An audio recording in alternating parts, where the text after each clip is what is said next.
era tão jovem, Rubens. Pensei que você fosse mais velho. Estou com 43 anos. Parece menos. Obrigado. Não, parece realmente. Ganhei o dia hoje. Não, parece realmente menos. Obrigado. Eu pensei que você tivesse 38, por aí. Assim. 43. Mas mesmo 43 é jovem, né? 43 já ainda é muito jovem. Obrigado, muito obrigado. Como é que começou? Você é engenheiro? Sou engenheiro. Que ramo de... Eletrônica. Engenheiro eletrônico. Eletrônica. E aí, de repente, você começa a operar doentes por intermédio do Dr. Fritz. Como é que começou isso?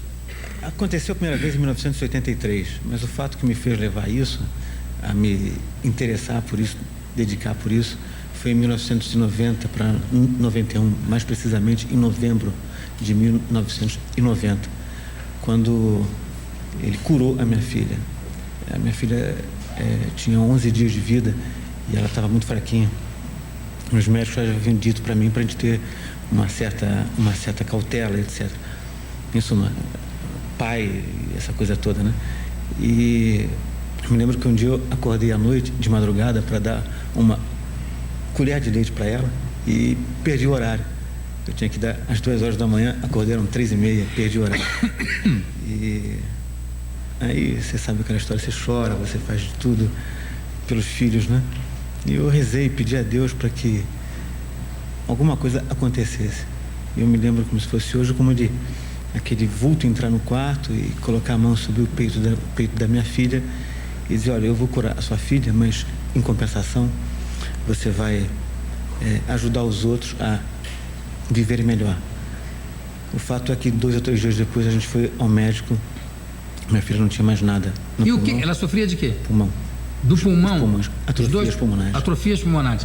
Mas vamos voltar um pouco antes e ver quando foi a primeira manifestação. A primeira foi em 1973. E como é que foi? Foi na casa de uma amiga nossa, da minha primeira esposa, e eu não acreditava em nada, engenheirão duro, aquela coisa toda, né? E ela disse, olha, vamos lá na casa de uma amiga nossa. Você era ateu? Ou era... Não era ateu, acreditava em Deus, mas engenheiro é uma coisa muito mais racional. Até hoje a gente tenta ser racional, aquela coisa toda, né? A gente faz muita pesquisa fora do Brasil também, aqui também agora, mas aí eu fui até lá e era o culto ao Evangelho. E sentamos à mesa, aquela coisa toda, comecei a passei mal, eu acho que eu devo ter desmaiado, alguma coisa assim qualquer, e quando eu dei a minha filha dessa moça estava com um bando de pano assim no rosto, né?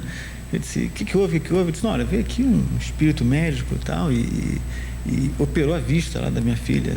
Disse, que bom, quem foi? Foi você. Eu disse, não, pelo amor de Deus, eu não fiz isso. O fato é que ela foi ao médico dela uns 2 ou 3 dias depois. Ela tinha, se não me falha a memória, era catarata e não tinha mais catarata. Agora, falando em catarata, por que a maioria das operações do Dr. Fritz são operações muito superficiais, como cataratas ou como tumores superficiais? Não, nem sempre. A gente tem um arquivo... Não, nem sempre, mas a maioria, não é? Não. Não? A maioria não. A operação, a incisão em si, toda ela que você parte, mesmo de um tecido primário até um mais aí profundo, né, muscular, alguma coisa assim qualquer, são incisões, são cortes, né, e portanto cirúrgicas. Então, são raros os casos em que ele opera coisas muito simples, né? Porque o número de pessoas que vão até lá, a gente trata mais ou menos umas 1.500 pessoas por dia. Por dia? Por dia. Ele opera aproximadamente 200 pessoas por dia. Mas então as operações são muito rápidas, né? Algumas demoram 30 segundos, outras demoram 1 hora, depende. Mesmo de 1 hora é uma operação rápida? Sim. Tumores de seio, pâncreas, em suma. O que a gente tenta fazer, Ju, ao menos eu, mostrar com bases científicas que isso ocorre, né? A paranormalidade no Brasil e no mundo inteiro existe. Sim, claro. Como se provar isso, como se demonstrar isso melhor, é que eu tento fazer. Onde é que você faz? Onde é que você opera? Em São Paulo, estou no bairro do Ipiranga, na Avenida dos Patriotas. Porque tem vários, você faz em vários locais? No Rio, São Paulo, na Bahia, onde as pessoas precisam, você vai. Exato. Aliás, falando onde as pessoas precisam, o Tião, cadê o Tião? Cadê o Tião? O Tião, vou fazer uma consulta aqui, primeiro ao engenheiro, depois ao Dr. Fritz. O Tião está com problema, tem um problema de coluna há 3 anos, né, Tião? Ele estava até com pescoceira durante dias aí, há 3 anos, que ele tem um problema que o braço direito dele está totalmente insensível, né? Amortecido e tal. É uma hérnia de disco cervical. Doutor Fritz, opera hérnia de disco? Opera. Nós temos hoje em arquivo aproximadamente 23 mil operações realizadas. Eu já devo ter atendido hoje a 350 mil pessoas. Sei. E de hérnia de disco? Opera-se também. Mas tem ideia de quantas? Não tenho ideia especificamente. Eu posso te levantar isso, mas a gente tenta fazer um arquivo pré-operatório, pós-operatório. O paciente volta, ele é visto por outros, até médicos que vão até lá, observar. Mas as operações do Dr. Fritz não são operações espirituais, são operações feitas por um espírito, porque ele corta, ou não? Corta. Ou não? Você tem medo de sangue? Eu tenho pavor, não consigo ver sangue. Aliás, fiz engenharia porque não aguento ver sangue.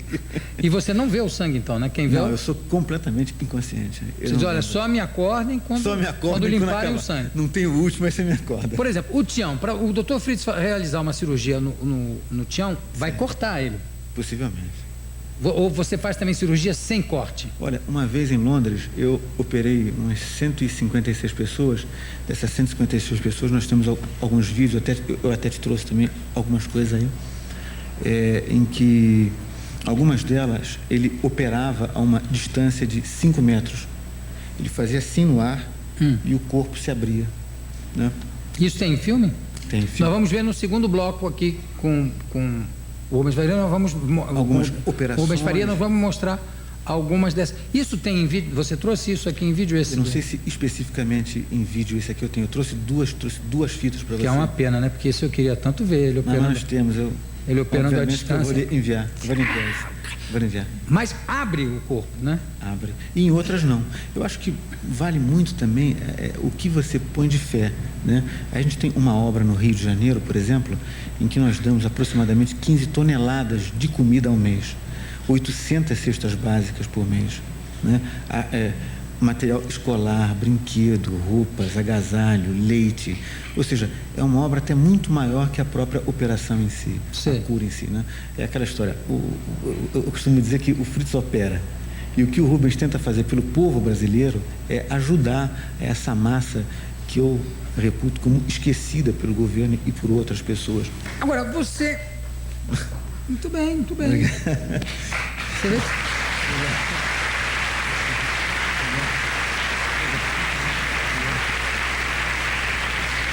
Eu gostei porque ele aplaudiu sozinho e foi desistindo. Porque... o Rubens... Pois não. Por que é sempre o Dr. Fritz? Você acha que isso pode ser várias entidades que dizem... Como é seu nome? Dr. Fritz. Eu acho que o nome é um nome. Podia chamar Zezinho, podia chamar... Não, mas sempre é Dr. Fritz. Sempre é Dr. Fritz. Aliás, não é sempre. Aconteceu mas ele se manifesta em vários... Já se manifestou através de várias pessoas. No Edson Queiroz, no Arigó e no Oscar Wilde, né? O nome para mim não me importa, né? Ele podia chamar Antoninho e fazer as mesmas coisas. Agora, ele quando baixa, ele fala que é o Dr. Fritz? Fala, ele, por exemplo, ele fala fluentemente alemão e eu não falo alemão. Discute com médicos em termos alemão? Técnicos em alemão, ele conversa em alemão, discute em termos técnicos com médicos. E você não fala uma palavra de alemão? Absolutamente nada, eu só falo inglês e então você não pode conversar com ele em alemão? De jeito algum. Você vê o Dr. Fritz do seu lado? Vejo, sim. Ele está aqui? Especificamente, agora não. Eu acredito que não, porque hoje, por exemplo... Assim que ele chegar, você me avisa? Avisa, lhe manda um e-mail. Aliás, eu tenho... Não, se por acaso ele não pode aparecer de repente aqui, pode. Você chama o Dr. Fritz? Chamo. A gente tenta fazer isso. E por que não chamou ainda? Porque especificamente hoje eu atendi mais ou menos umas 1.200 pessoas. E para poder chegar aqui mais rápido, então... Mas ele não cansa. Mas o Rubens cansa. Mas o Rubens vai daí. Ora...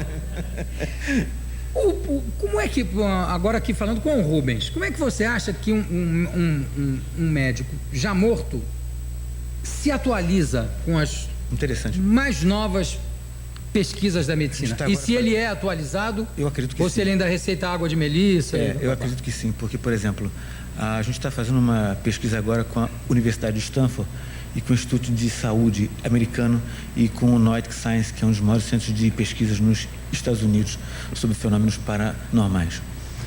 O início dessa pesquisa toda foi a vinda para o Brasil de um bioquímico que publicou recentemente uma pesquisa sobre cálcio.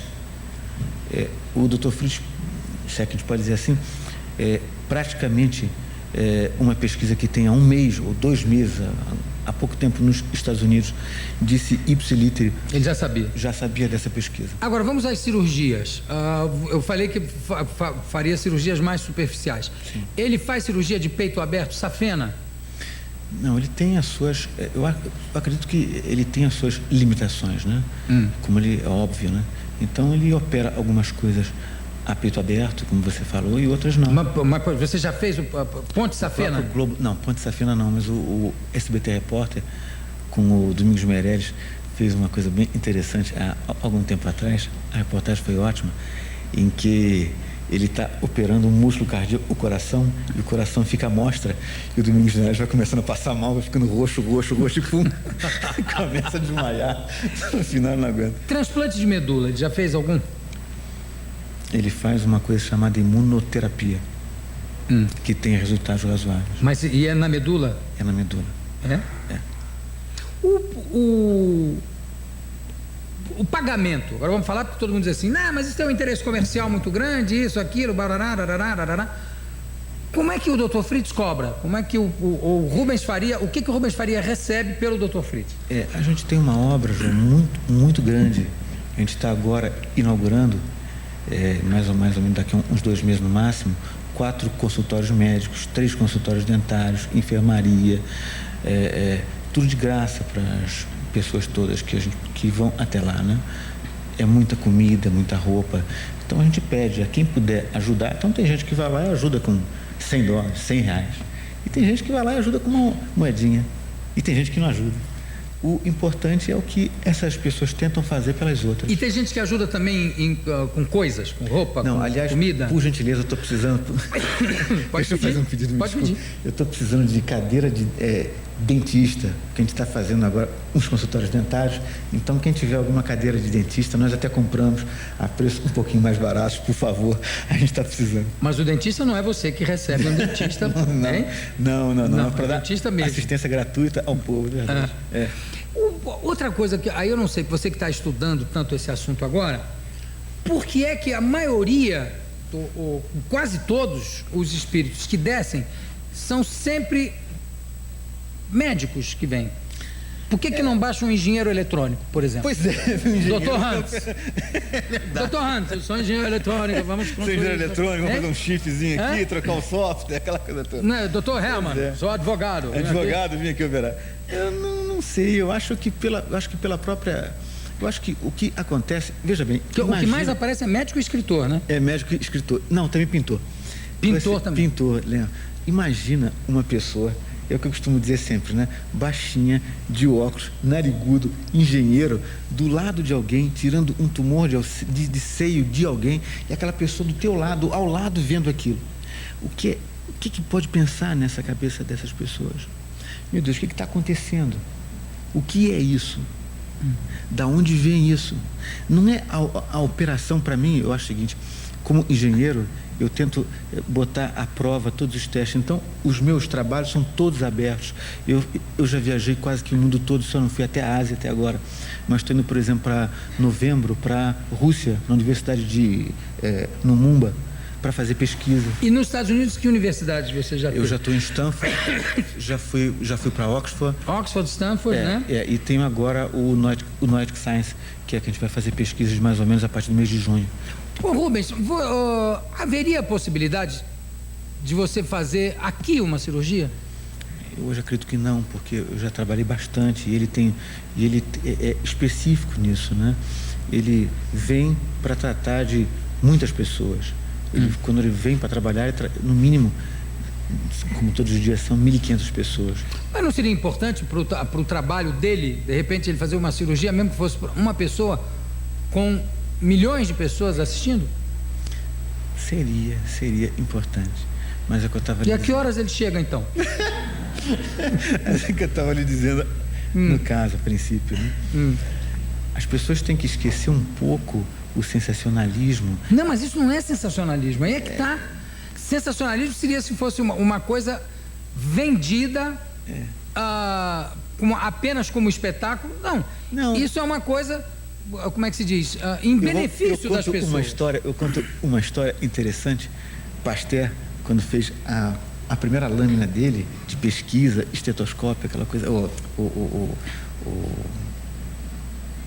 ele virou-se e no microscópio. O microscópio, perdão, e apresentou isso à Academia Francesa de Medicina. E chegou à Academia Francesa, mostrou a lâmina, o microscópio, aquela coisa toda. As pessoas ficaram impressionadas com aquilo, aquela coisa. E havia um fiel opositor a ele. Aí ele virou: por favor, só olhe o microscópio e a lâmina. Ele olhou, o opositor olhou para o Pasteur, virou-se e disse assim para ele: doutor Pasteur, eu estou vendo, mas eu não posso acreditar. Estou vendo, mas não posso acreditar. Mas eu acho que se você tivesse alguma preocupação com o sensacionalismo, não tem. Você não estaria aqui, você não deixaria filmar as cirurgias, quer dizer, não é. A cirurgia não é isso, né? Aliás, o próprio Jesus já disse: ai daqueles que se escandalizarem,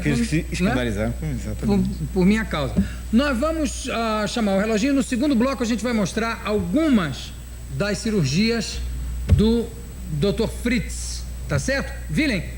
Eu sei. Eu não queria que o Dr. Fritz operasse, não é isso. Mas eu acho que só queria perguntar 2 ou 3 coisas para o Dr. Fritz. Não é oportunidade. Ele tem um monte de fita, um monte de programa que já falaram dele. Eu acho que agora...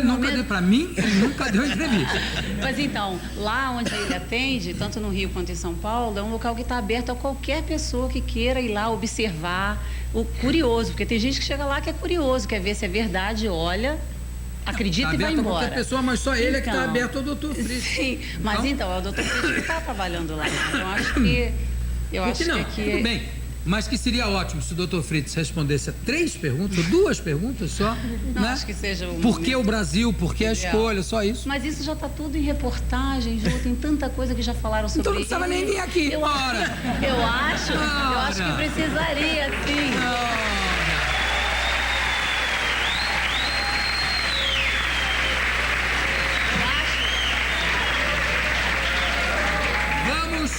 Vamos mostrar o que temos aqui de vídeo do Dr. Fritz, que está me parecendo igual ao Dorival Caymmi, que não quer vir aqui para ser entrevistado. Era só 2 perguntinhas, meu Deus. Solta o vídeo. As cirurgias mediúnicas começam logo depois de uma espécie de ritual de passagem. A mudança ocorre em menos de 2 minutos. Após uma rápida meditação, o engenheiro Rubens se transforma no Dr. Fritz. O comportamento imediatamente se altera. A voz, a personalidade, a expressão do rosto parecem pertencer a outra pessoa. Como é que você está se sentindo agora de nariz?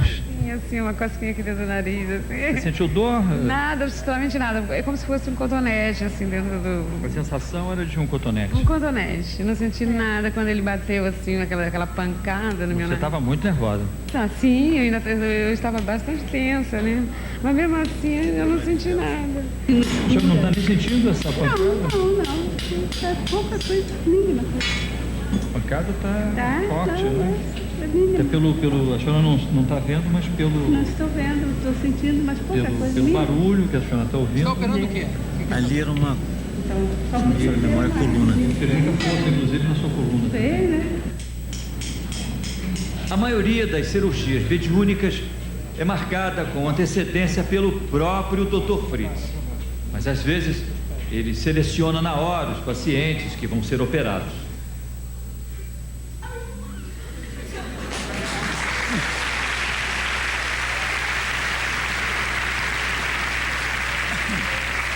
Rubens, eu fiquei impressionado que teve uma hora ali que ele deu uma de escultor, né? Ele botou aqui, pá.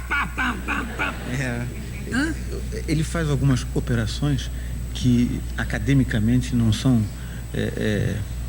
como é que eu vou dizer, recomendadas, né? Mas funcionam. E é isso que a gente tenta mostrar, né? Por que isso funciona? Aonde que isso vai levar? Por que as pessoas não sentem dor, não sangram, não tem infecção, por exemplo? Até onde que isso vai levar?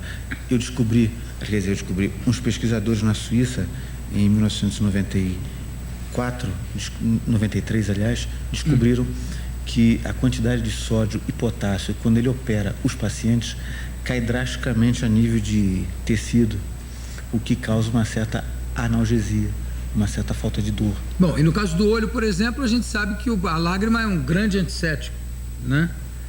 Então, tem várias coisas aí que vão se somando. Vão se somando. E você não, o Dr. Fritz não costura depois, né? Os pacientes são costurados internamente e externamente.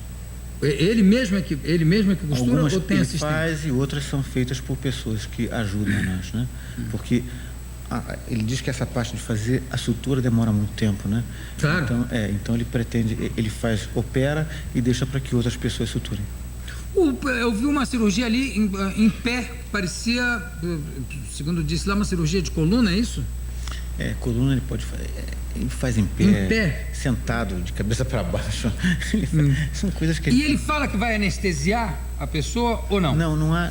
O que a gente percebe é que não há nenhuma indução, nem verbal ou alguma coisa qualquer. Não há nenhuma indução. Os pesquisadores da Universidade de Stanford, por exemplo, ficaram impressionados com algumas coisas que eles viram, as cirurgias, que ele simplesmente não falava nada e sequer olhava para o paciente, né? E ele chega e vai cortando? Quando ele acha que deve. A pessoa precisa ter fé para fazer essa operação? Eu acho que é aquela história, né? Quando você quer o melhor emprego do mundo, ou quando você quer ter um bom emprego, ou você ser um bom profissional, antes de mais nada você precisa ter fé em duas coisas: fé em você e fé em Deus. Se você ficar em casa sentado esperando que alguma coisa boa lhe caia ao colo, ela não vai cair. Não sei, mas eu digo para a pessoa chegar lá e dizer assim, olha, eu não acredito em nada disso. Tem umas coisas interessantes. Algumas também chegam e dizem, eu não acredito. E são essas que ele mostra que opera e tira o tumor ou faz alguma coisa nesse sentido. Quer dizer, então a pessoa não precisa ter fé nesse Acho que sentido. até essas que vão até dizendo assim, olha, eu não tenho fé, esperam alguma coisa. Todo mundo espera alguma coisa. Não, é claro, mas o que eu digo é o seguinte, uma pessoa que tem fé já vai predisposta a não sentir dor. Pode né? ser, sim. Que já é um estado de sublimação, já é um estado favorável, Claro. vamos dizer assim, quase que é um estado de sugestão, Claro. como as pessoas que vão para o dentista que trabalha com hipnose e são hipnotizadas e não sentem dor nenhuma. Não sentem dor nenhuma. Tem outras que não conseguem, porque não conseguem ser hipnotizadas profundamente a ponto de não sentir dor. Então a pergunta é essa: a pessoa que não tem fé naquilo, mas chega lá, está com medo até de ser cortada, porque eu vi aqui que as pessoas são cortadas sem medo, chegam lá sem medo. Tem gente que chega com medo e diz, vai doer, não. Claro. Tem, claro. E corta e não sente nada. Nada, não sentem nada. É uma analgesia total. O Dr. Fritz, antigamente, você controla a chegada dele? Não controla muito não, João. Ele tem, vamos dizer assim, momentos certos para vir, né? Por exemplo, todos os dias eu sei que se eu me concentrar às tantas horas, que é a hora que a gente começa a trabalhar, eu largo a minha firma, que eu tenho uma firma, também trabalho, evidentemente, e vou até lá para iniciar essa ajuda. E eu sei que ele vai estar lá. Ele pega a que horas? Dr. Fritz pega a que horas? Ele pega geralmente meio-dia. Dr. Fritz pega ao meio-dia. Pega meio-dia. Porque de 8 da manhã até meio-dia, quem trabalha sou eu. Quem pega é você. Que pega. Ele solta a que horas? A gente acaba 2, 3 horas da manhã. 3 horas da manhã. E você de manhã está no seu escritório a que horas? Eu chego em torno das 8 horas da manhã, acordo às 7 horas da manhã. Então você dorme uma média de 4 horas por dia. 4 horas por dia. E ele faz com que você não sinta cansaço nenhum? Não sinto nada. Você não sente cansaço. Então, esse negócio de você dizer, não, eu estou muito cansado, é mentira sua, né? Ao contrário. Não, ao contrário.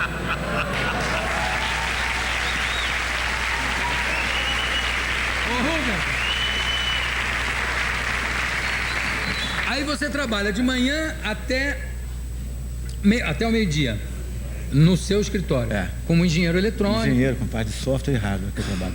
Parte de software e de hardware. O que você prefere?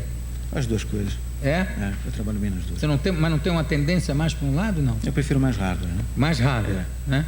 Não, porque geralmente quem fala trabalho em software e em hardware é porque prefere hardware. Mas hoje em dia você tem que coadunar as duas coisas, né? Certo. Agora, o que eu pergunto é o seguinte, quando eu perguntei se você tinha domínio sobre a chegada dele, ele pode incorporar sem você querer? Acontecia isso frequentemente, né? Mas eu tentei me policiar quanto a isso. Você consegue hoje em dia ele querer entrar e você não deixar? E ele não reclama?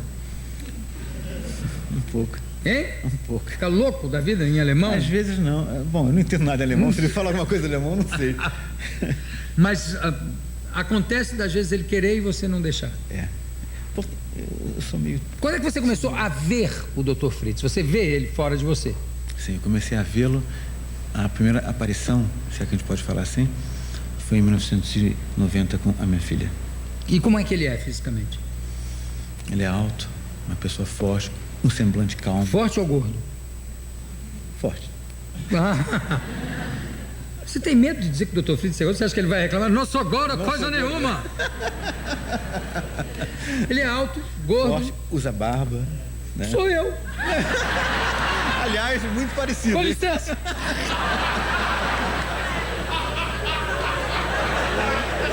Ele é parecido comigo mesmo? Não é tão parecido com você, é um pouco mais alto. E usa óculos? Usa óculos também. Você conversa com ele, desde esse episódio com a sua filha? Conversa. Você bate papo com ele? Converso. Ele me dá as diretrizes, me ensinou muita coisa, ele me fez ver a vida de uma forma diferente. Ele te deu alguma orientação no sentido de alimentação? Ou de você cuidar da sua saúde? Alimentação, saúde. Às vezes eu me descuido um pouco, né? Porque os hospedeiros são na realidade, os hospedeiros são muito mal cuidados, né? De uma certa forma. Sofrem bastante, né? Você diz sobre o ponto de vista físico? Sob o ponto de vista físico, você vê pela vida dos médiuns e a vida dos santos, tem muitos deles que sofrem bastante na sua vida, no seu cotidiano, né? Santa Teresa d'Ávila, que disse uma vez, falando com Deus, atravessando lá o rio, caiu e não sei o que, bababá e tal. Aí Deus disse para ela: mas Teresa, você não sabe como eu trato os meus amigos? E ela falou: por isso é que você tem tão poucos. Por isso é que você tem tão poucos. Né? Então eu te pergunto, isso mudou alguma coisa na tua vida, no teu dia a dia? Hoje eu encaro as pessoas todas elas, como próximas a mim. E não é querer ser santo porque eu não sou santo, eu sou um homem comum, tenho desejo, uso brinquinho até para desclassificar um pouco. O Dr. Fritz gosta do brinquinho? Quando eu botei esse brinquinho foi uma coisa horrorosa. Como ele brigou comigo. Nossa, não posso nem acreditar. Ele brigou por causa do brinquinho? Por causa do brinco, foi um negócio absurdo. Porque ele não pode usar, claro. Alguma coisa nesse sentido. Eu sei que eu coloquei o brinquinho e desci. E o que ele falou? Isso é coisa de viado, não faça isso. Hein? Falou? Não faço, nós usamos brinquinho. Não. Eu uso também, mas eu imagino que o Dr. Fritz deva ter dito qualquer coisa parecida. Foram 5 amigos meus, no dia que eu botei o brinco, foi engraçadíssimo, que foi numa sexta-feira, eu fui colocar o brinco. Aí fui numa farmácia lá, eu fui botar o brinco, ele olhou pra mim e disse assim: você é o Dr. Fritz? Eu falei: bom, eu vim para colocar o brinco. Não, eu tenho imenso prazer, ele colocou o brinco.